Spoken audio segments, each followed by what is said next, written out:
Exercise 1.3 का question number 4 अपना last question करेंगे। उस लास्ट क्वेश्चन के लिए हमें ये दो थ्योरम्स चाहिए जो मैंने आपको पहले भी बताए थे। Limit n tends to infinity 1 + 1/n की power n is equal to e या 1 + x power 1/x is equal to e. इन लिमिट्स की बदौलत हमने अपना क्वेश्चन नंबर 4 करना है, जिसमें आपको लिखा हुआ है express each limit in terms of e, यानी अपने हर लिमिट को इन टर्म्स ऑफ ई लेके आना है आंसर। पहला क्वेश्चन है limit n tends to infinity 1 + 1/n की पावर 2n। यहाँ आप देख सकते हैं इसके साथ 2n है, इसको मैं यूँ लिख सकता हूँ 1 + 1/n की पावर n और बाहर 2 लिख दूँ, क्योंकि आपको पता है दोनों पावर्स मल्टीप्लाई होते हैं। अब ये जो चीज़ है इतनी, ये आपके पास आपका पहला थ्योरम बिल्कुल सेम वही शक्ल है जो कि है ई। तो ये ई आ गया और बाहर स्केयर है तो ई के ऊपर स्केयर आ गया, ई की पावर 2, ये आपका आंसर आ गया। सेम इस तरह से इसका दूसरे पार्ट पे हम आते हैं तो वो लिखा हुआ limit n tends to infinity 1 + 1/n की पावर n/2। अब n/2 जो लिखा हुआ है इसको हम ब्रेक कर रहे हैं n/2 को, क्योंकि हमने शेप बनानी है ये वाली। जब ये शेप बनेगी तो ये ई बनेगा, तो n/2 को हम n × 1/2 कह सकते हैं। n × 1/2 को हम इस तरह लिख देंगे n और बाहर पावर में 1/2 लिख देंगे, ये n/2 ही होता है, तोड़ के इस तरह लिखा जाएगा। अब ये जो हिस्सा है पूरा ई आ जाएगा और ई की पावर 1/2 आपका आंसर बन जाएगा। ठीक है, आगे थर्ड पार्ट है इसका, उसमें लिखा हुआ है 1 - 1/n की पावर n। अब आपका जो फॉर्मूला था वो तो था 1 + 1/n की power n which is equal to e. यहाँ पे हमने इसे ब्रेक करना है, ज़रा ज़्यादा काम हो जाएगा इसमें ब्रेकिंग का। कि आप देखें पहले तो आपने इसको क्या करना है, माइनस है, इसकी जगह हमने यहाँ लिखा प्लस और यहाँ पे n के साथ मैंने माइनस लिख दिया, तो 1 + 1/-n शेप बन गई। इसको आप देखिए ओवरऑल तो ये 1 - 1/n ही है, लेकिन हमने इसकी शेप ये चेंज करके लिखनी है। इसी तरह ये पावर n थी, इस पावर n को मैं -n × -1 कह सकता हूँ, क्योंकि ये -n × -1 माइनस प्लस हो गया, n × 1 n आ गया, तो प्लस n को मैंने इस तरह से ब्रेक करके लिख दिया। यानी दो काम किए मैंने, एक तो इधर भी मैंने माइनस को उठा के इसके साथ लिखा और इसी की वजह से मैंने यहाँ पे माइनस लेके आना है, क्योंकि जो चीज़ यहाँ है वो सेम यहाँ होनी चाहिए। यही ई होता है जो हमने पढ़ा था फॉर्मूला 1 + 1/n की पावर n, यानी जो नीचे n है तो वही ऊपर होना चाहिए। तो अब यहाँ -n है तो यहाँ -n होना चाहिए, तो इसके लिए मैंने इस n को ब्रेक कर दिया इस तरह से। अब ये जो शेप है ये आपकी बनती है ई, ये आपकी ई आ जाएगी 1 + 1/n की पावर n। ई आ गया, ई की पावर ये -1 आया जो कि 1/e के बराबर होता है, ये इसका आंसर आ जाएगा हमारे पास। फोर्थ पार्ट है इसका 1 + 1/3n की पावर n लिखा हुआ है, तो हमें यहाँ पे 3 चाहिए। इसका मतलब ये है कि अगर यहाँ पे 3 आ गया 3n तो ये दोनों सेम हो जाएंगे, तो ये e के बराबर आ जाएगा। इसके लिए मैंने क्या किया, इसको 3 से मल्टीप्लाई कर दिया और 3 से डिवाइड कर दिया, 3n/3 बन गई ये चीज़। अब हम इसको ब्रेक करके अलग अलग लिख सकते हैं, ये 3n हम यहाँ रहने देंगे और बाकी 1/3 को हम अलग कर देंगे, यानी 3n/3 को हम यूँ लिख सकते हैं 3n × 1/3, तो ये वो शेप बनी हुई 3n और ये होल की पावर 1/3 बना दिया। ये दोनों का आंसर अगर आप चेक करें तो टोटल n ही बनता है। ठीक है, हमने सिर्फ उसकी शक्ल चेंज की है क्वेश्चन सॉल्व करने के लिए। तो ये चीज़ हमारे पास पूरी की पूरी e के बराबर आ जाएगी, e और ये पावर 1/3, तो e पावर 1/3 हमारे पास आंसर आ गया। आगे फिफ्थ पार्ट है, उसमें 1 + 4/n लिखा हुआ है। अब 1/4/n है, तो यहाँ पे मैंने इसको एक तो 4 को उठा के नीचे लेके आ जाना है, नीचे जब आएगा तो वो n के नीचे आ सकता है। ये सारा प्रोसीजर ये वाला ये मेथड मैंने आपको पीछे भी लेक्चर्स में समझाया हुआ है कि ये चीज़ ये अगर लिखी हुई है 1/n/4, तो मैं अगर इसे डिवाइड में है ये 1 डिवाइडेड बाय, इसका मतलब होता है मल्टीप्लाई में करूँगा तो 4/n आएगा, तो ये चीज़ टोटल 4/n ही बनेगी, यानी कि 4/n को मैं इस तरह से लिख सकता हूँ 1/n/4। तो मैंने वही काम किया, इस 4 को उठाया और यहाँ नीचे इसके नीचे लिख दिया, तो यहाँ 1 रह जाएगा 1/n/4, ये करके लिख दिया। पहला काम तो हमने ये किया। अब यहाँ पे जो शेप बनती है 1 + 1/n, n अब ये पूरा है तो मुझे यहाँ पे भी n ही चाहिए पूरा, वही n/4 की सूरत में। तो इसके लिए मैंने क्या किया, इसको 4/4 से मल्टीप्लाई और डिवाइड कर दिया। हम इसको मैंने ऊपर दूसरी तरह से लिखा था, यहाँ पे शेप में भी लिख के दिखा दिया कि आप इसे ऐसे भी लिख सकते हैं। अब ये जो 4 है ये नीचे आ जाएगा इधर इसके पास, और बाहर ये 4 वैसे ही रहेगा अपनी जगह पे, तो इसकी शेप ये बन जाएगी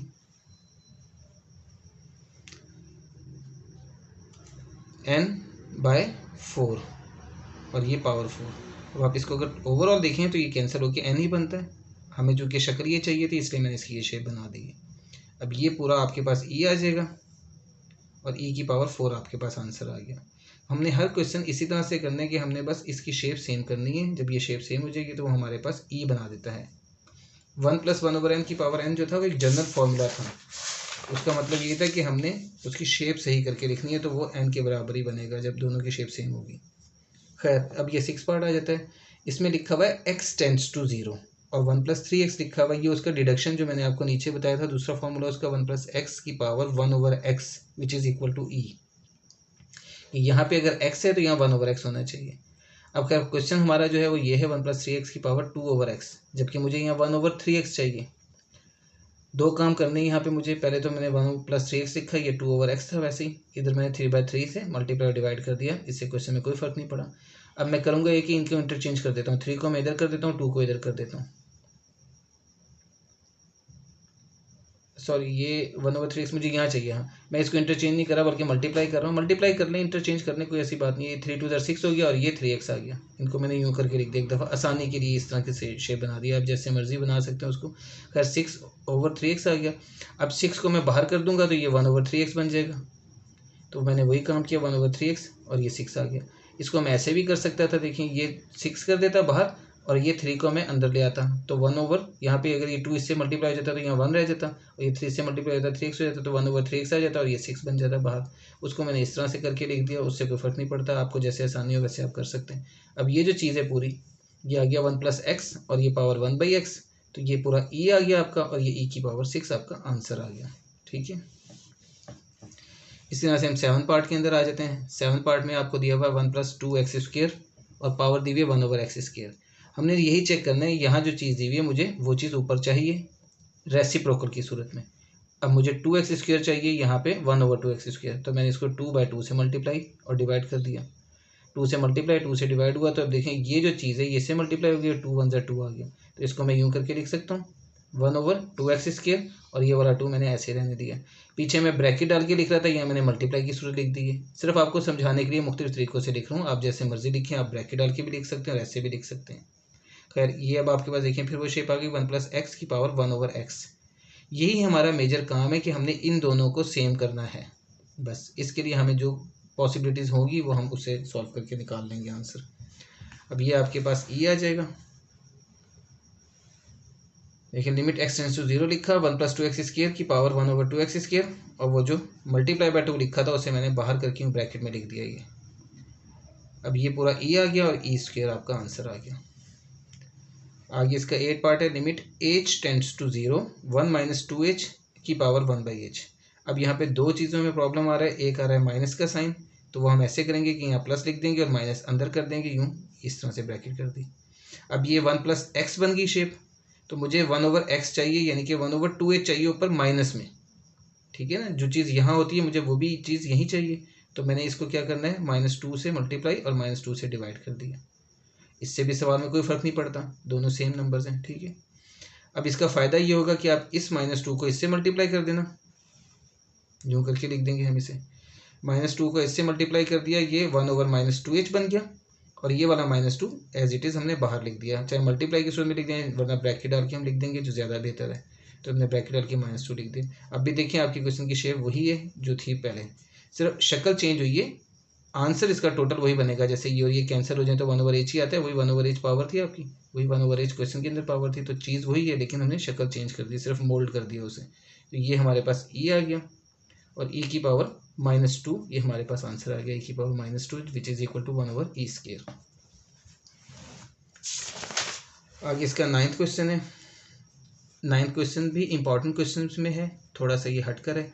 देखें, ये लिखा हुआ है x/1 + x और पावर x है। अब ये कोई ऐसी शेप नहीं है जो हमने पीछे पढ़ी हुई है, तो इसकी वो शेप मैं बनाऊंगा। वो कैसे बना रहा हूँ, देखिए पहले तो मैंने ये किया है कि x1 + x को, या x + 1 एक ही चीज़ है, क्योंकि प्लस में है तो इसकी हम जगह चेंज कर सकते हैं। मैंने इसकी जगह चेंज करके लिखा x + 1 ऊपर कर दिया, x नीचे कर दिया। जब मैंने इनको ऊपर नीचे कर दिया तो इनकी पावर के साइन चेंज हो जाएगा। ये आप लोग 9, 10 से पढ़ते आ रहे हो, बल्कि इससे भी छोटी क्लासेस से पढ़ते आ रहे हो, कि आप देखें कि यहाँ पे हमने करना ये होता है कि अगर इसकी भी पावर ये है और इसकी भी पावर ये है, अगर ये वैल्यू नीचे आएगी तो इसकी पावर माइनस हो जाएगी, और ये वैल्यू ऊपर जाएगी तो इसकी पावर माइनस हो जाएगी। तो मैंने क्या किया, इसको ऊपर इसको नीचे किया, तो पावर माइनस लिख दी। दोनों की पावर माइनस है तो उसे होल की पावर में लिख दिया इस तरह से। होल की पावर में लिखने के बाद अब हम ये करेंगे कि x प्लस 1/x को अलग अलग करके लिखेंगे, x/x प्लस 1/x, जो हम कर सकते हैं वो हमने कर दिया। ये शेप आ गई। अब ये 1 प्लस 1/x आ गया, ये पावर माइनस एक्स वैसे ही आ रही है। अब ये देखें, ये 1 प्लस 1/n वाली शेप बन गई है आपके पास, 1 प्लस 1/n वाली शेप। ठीक है, इसमें क्वेश्चन के अंदर देखिए यहाँ पे, एक मिनट,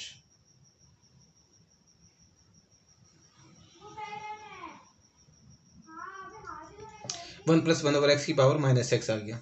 अब ये जो है हमारे पास, इस x को मैं अंदर कर दूंगा और -1 इसका करके बाहर लिख दूंगा, तो ये x आ गया और ये -1 आ गया, which is equal to 1 plus 1/x की power x, which is equal to e power -1 आया। अब इसमें जो एक मसला हो रहा है, मैंने शायद क्वेश्चन जो है वो सही नहीं उतारा, मेरे पास जो बुक है उसमें शायद क्वेश्चन गलत लिखा हुआ है। ये जो चीज़ है ये x टेंड्स टू 0 नहीं होना चाहिए, ये x टेंड्स टू इन्फिनिटी होना चाहिए। x टेंड्स टू इन्फिनिटी के साथ हमारे पास 1 प्लस 1/n होता है। 1 प्लस 1/n तभी बनेगा पावर n के साथ कि यहाँ पे x टेंड्स टू इन्फिनिटी हो, तो ये यहाँ पे इन्फिनिटी होगा आपके पास, इसको आप इन्फिनिटी कर दें। मैंने अभी जो पॉज लिया था वो इसी वजह से लिया था कि मैंने देखा कि यहाँ पे तो ये इन्फिनिटी वाली शेप बन रही है, क्योंकि x हो या n हो, आपने शेप देखनी है। असल में ये जब 1/n हो यहाँ पावर n, तो यहाँ पे n टेंड्स टू इन्फिनिटी होना चाहिए। अब चूंकि यहाँ पे x की शेप दी हुई है तो x के अंदर है, तब भी आपका x टेंड्स टू इन्फिनिटी होना चाहिए। 1 प्लस 1/x की पावर x तभी बनेगा, ये पूरा e बनेगा तब। ये आ गया e power -1 which is equal to 1/e। ये हमारे पास इसका आंसर आ जाता है। आगे इसका 10th क्वेश्चन है। 10 और 11 क्वेश्चन जो है ये बहुत इंपॉर्टेंट क्वेश्चन में से है और थोड़ा से चेंज भी हैं। अब देखें, सारे क्वेश्चन जो लिखे हुए हैं उसमें आपको यहाँ पे ये चीज़ लिखी हुई कहीं पे नज़र नहीं आ रही है, सिवाय इन दोनों क्वेश्चंस के। दोनों क्वेश्चंस बिल्कुल सेम हैं, लेकिन दोनों के आंसर्स अलग हैं। पहला पार्ट जो दिया हुआ है आपको, अब ये पता नहीं 10वां 11वां ये भी आगे पीछे हो गया या नहीं, ये मुझे नहीं पता। खैर दोनों क्वेश्चन ये हैं आपकी बुक में। Limit x tends to 0 e power 1/x -1 over e power 1/x plus 1, ये लिखा हुआ और आगे कॉमा डाल के उसने लिखा हुआ है x ग्रेटर देन 0। अब x ग्रेटर देन 0, आपको पता है कि ग्रेटर देन 0 का मतलब होता है कि वैल्यू पॉजिटिव है, तो इसका मतलब ये कि x greater than 0 mean x is positive. अब x पॉजिटिव है, इसको हमने उस तरह से सॉल्व करना है। इसमें हमने क्वेश्चन में कोई चेंज नहीं करनी है, नेगेटिव वाले में बात चेंज हो जाएगी ज़रा। इसको करने का जो तरीका है वो मुख्तलिफ तरीके हैं, मैंने जिस तरह से किया हुआ है ज़्यादा आसान है ये। इसको आप इस तरह से कर सकते हैं कि इस वैल्यू को भी आपने डिवाइड कर दिया e पावर 1/x से, और इस वैल्यू को भी डिवाइड कर दिया e पावर 1/x से, जो कि हम कर सकते हैं क्योंकि ऊपर और नीचे दोनों को मैंने सेम नंबर से डिवाइड किया है, जो कि पॉसिबल है।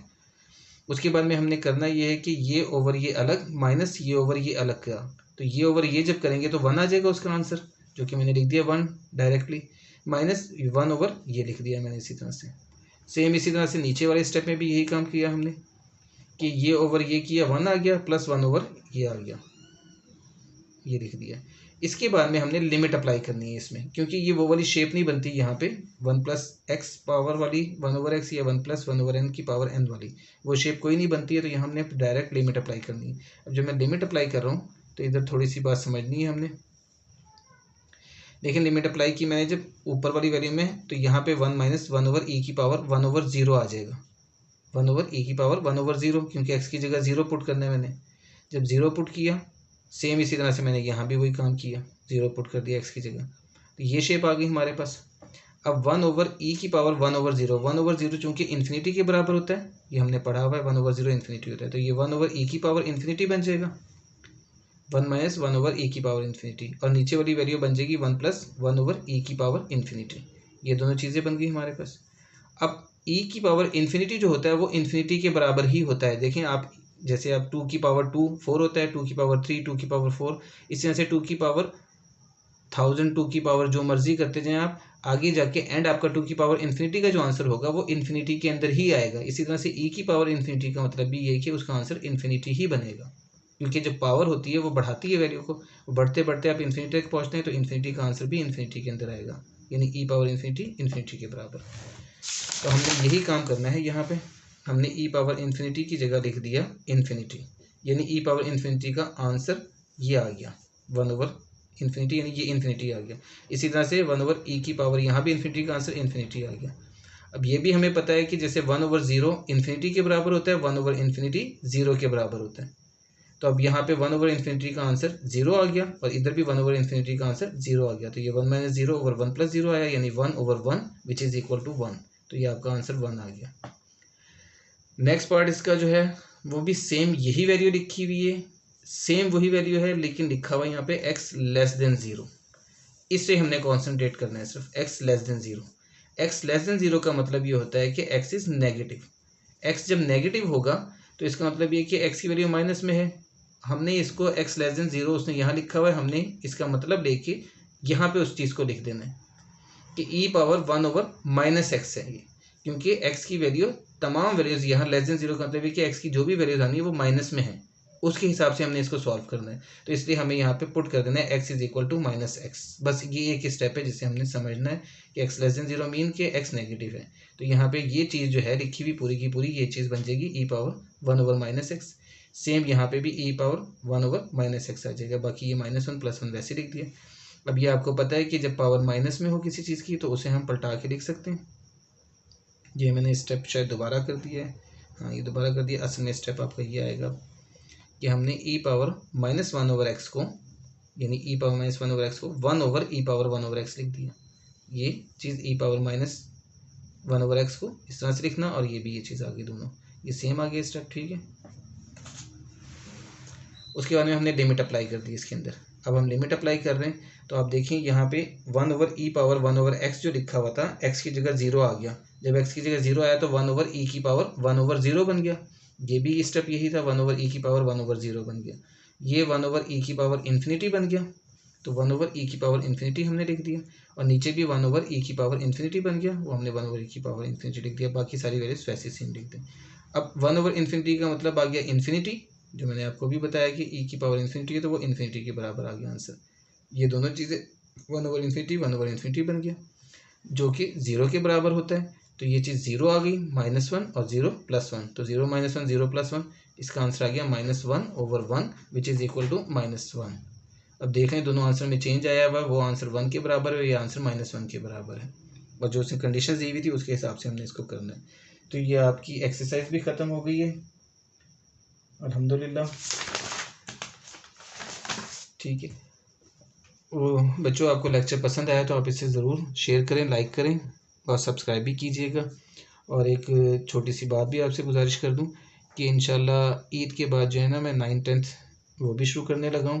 तो आपके जो भी छोटे बहन भाई हों, जो आपके दोस्त यार हैं, कज़न्स हैं, उनको आप ज़रूर बताइएगा, सब्सक्राइब करके उनको शेयर भी कीजिएगा ताकि वो भी इससे फ़ायदा उठा सकें।